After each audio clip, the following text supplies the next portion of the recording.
So the first thing we will do now in this second lecture is to try and prove the Gauss-Markov theorem. That is the one that says that the least square estimate is the blue of P transpose beta whenever P transpose beta is an estimable linear parametric function of the linear model y x beta sigma squared. We'll try and prove it now. So proof is sort of an exercise in linear algebra, but you just be careful and keep track of each step. Very good. So what's the first thing? So P transpose beta is estimable, right? So since P transpose beta is estimable, what's the first thing you can say? There is some vector such that P, that is P is in the columns with x transpose x, right? So let's see. By our early result. So there exists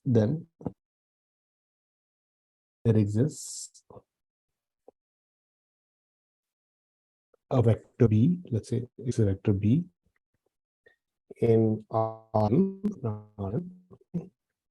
such that, so you need the vector P to be in the columns with x transpose x. So same as x transpose x times B. Okay.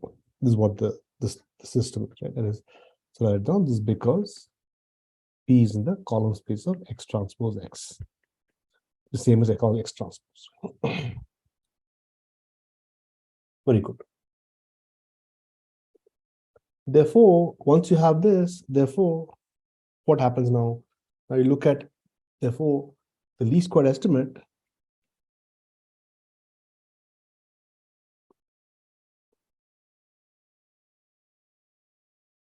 once you have this line, least square estimate for P transpose beta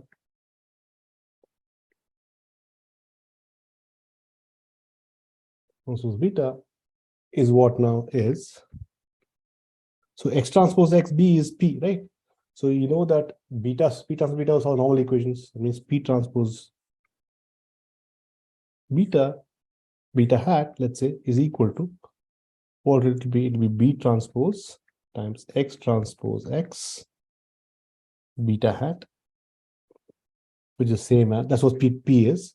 But x transpose x beta hat, by the fact that it's least squared estimate, is going to be equal to B transpose x transpose y. Okay. So is that clear? So let me just write this down properly. So here I did P transpose, right? This stuff, let's call it a string. P transpose was equal to x transpose B from this equation, right? Exit break this, right? So P transpose I replace by B times x transpose B, right? In this step, what I do, this because beta hat and least square estimate, then x transpose x beta is equal to x transpose y, right? This is because of least square estimates. This is by definition of P hat, right? Definition of P or P bar. Let me call this a star. This is from star, right? And this equality is because of least square estimate. Very good. Let's make it so it's clear.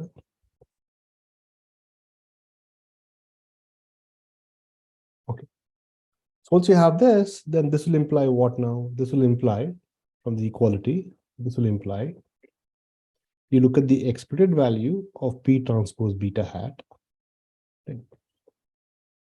That's going to be what? That's going to be on this side, expected value of B transpose X transpose Y. Okay, that's just the way I wrote this down. All these vectors, let's underline. Very good. But what is B transpose X transpose?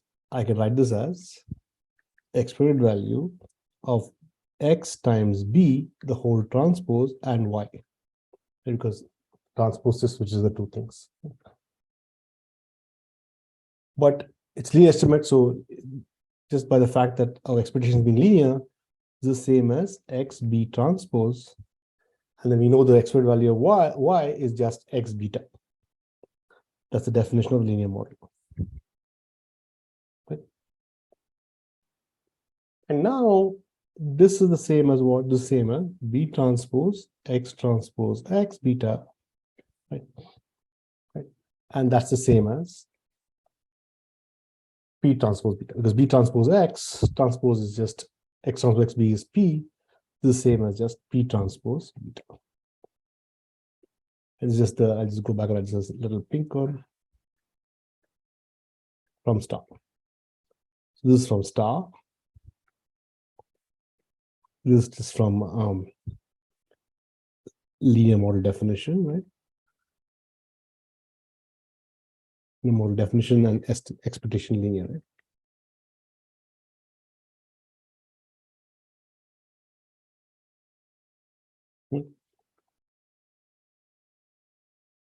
Very good. So it means the mean of P transpose beta hat is same as P transpose beta. So unbiasedness is covered, right, by this whole calculation. So this whole calculation shows that unbiasedness, the first step of blue is covered. Unbiased is covered for the least squared estimate. Now we have to check the variance. We have to show the variance is null. So thus, by the above, P transpose beta hat is unbiased. So how do we do this? It's very simple. We just start off with an estimable linear functional, P transpose beta. And that means that P is in the column space of X transpose X.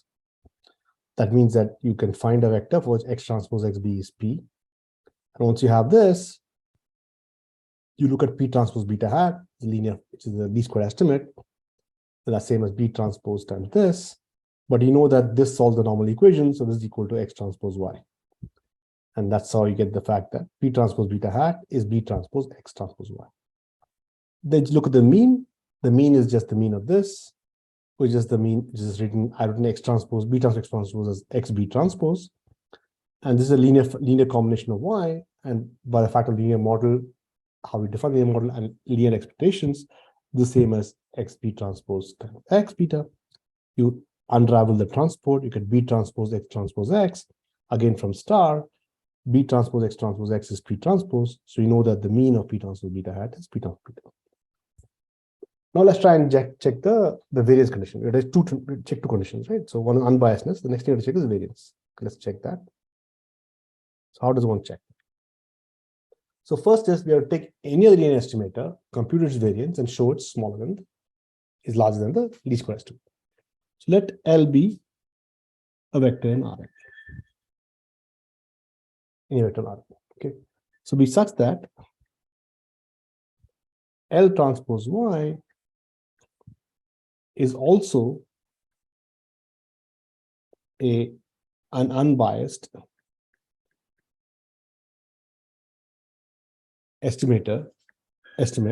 unbiased estimate of P transpose beta.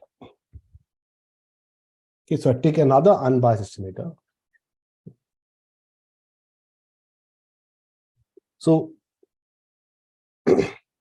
once you have this, then just a quick exercise, that is, unbiased means what do you need to know? You know, the mean of this should be exactly, means P should be equal to, it is,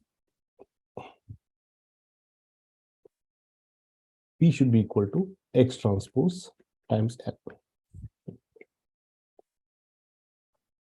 Is what it, okay.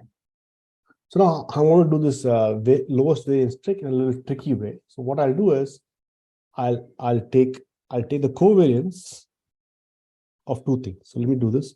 So let's look at the covariance of, I'll look at L transpose Y minus P transpose beta hat. And I'll compute the covariance with P transpose beta hat. Okay. I'll tell you why I do this in a second. The calculation becomes clear. Then if I want to compute the variance, it'll just come out automatically. So what is going to be?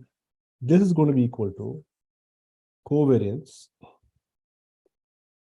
of L transpose Y minus P transpose beta hat. So P transpose beta hat is just P again X. So P transpose beta hat from here is just going to be B transpose X transpose Y. That's done. So that's going to be B transpose X transpose Y. And that's the first one. And then I have the vector I'm comparing it with P transpose beta hat. That's the variable. That again, I'll write it as again, same thing. That's B transpose X transpose Y. Very good. That's what I have. This I'll write as, again, covariance of L transpose Y minus XB transpose Y. And this also let XB transpose Y. So I'm not doing anything fancy. So here I've just rewritten transpose in terms of the two X transpose, B transpose, XB transpose, same thing here. So here what I'll do is I'll take out the two things. So I'll take out covariance of L transpose Y. So the Y I'll take out as common. So I'll write L transpose minus XB transpose, whole thing times Y. And then I'll have XB transpose times Y. Is what I have. So if I write all the covariances properly. So it's clear. So covariance, copy this. Paste it. Oh, sorry, what happened here?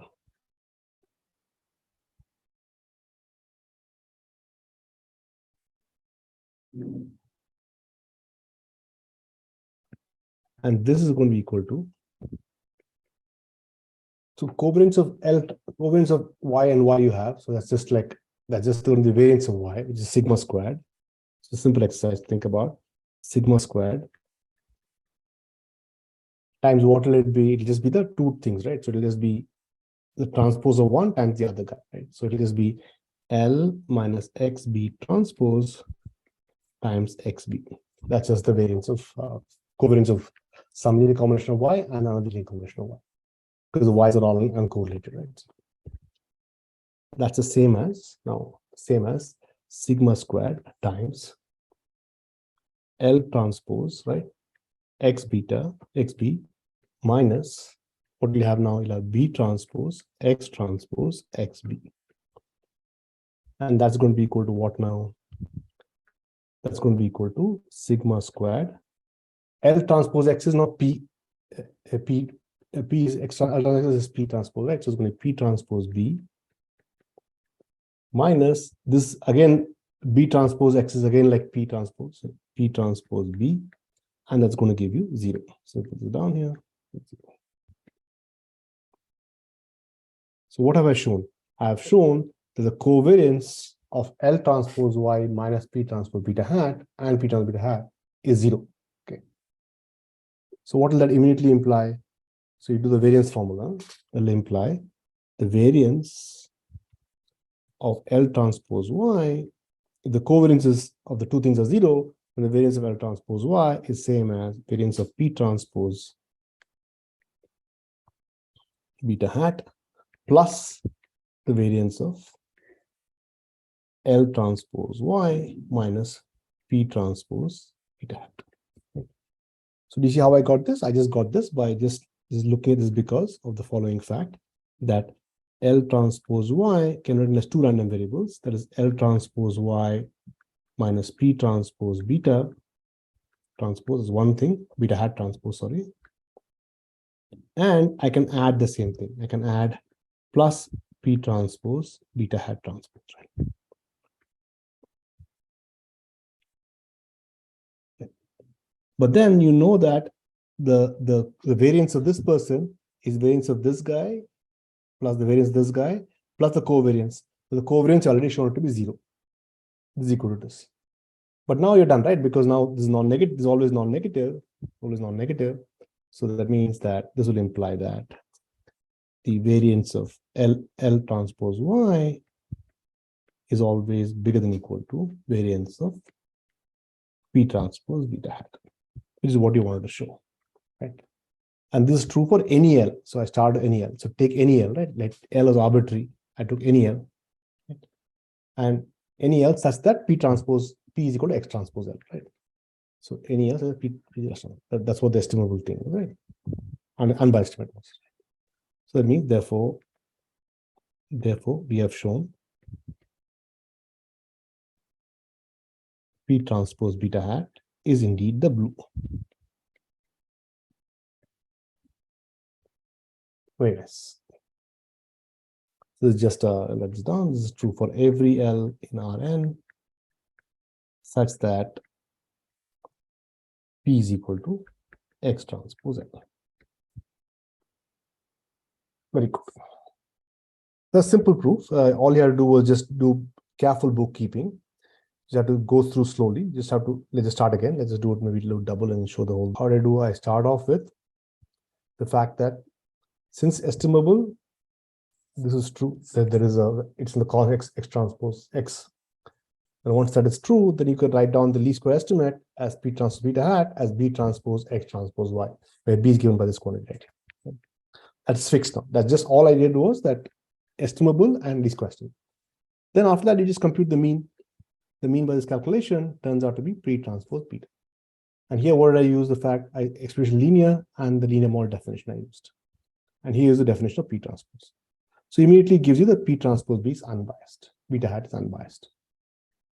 Then what you do is you take any vector L, then L transpose Y is also an unbiased estimator of P transpose. That's what you take a vector L like that. That means P is equal to X transpose L. That's by definition of unbiased.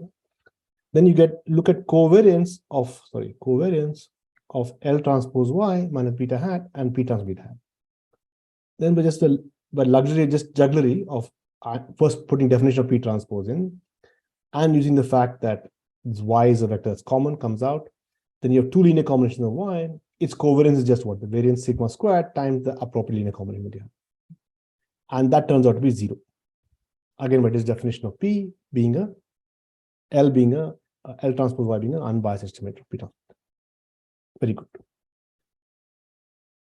And once you have this, then you know variance of L transpose Y is this plus this. This is because you write L transpose Y as sum of two random variables, this one and this one. And then the variance is what? Variance of this plus covariance. But the covariance is 0, means the sum. Once you have this is non-negative, so the variance is always bigger than equal to 1. So you have a blue estimate. Very good.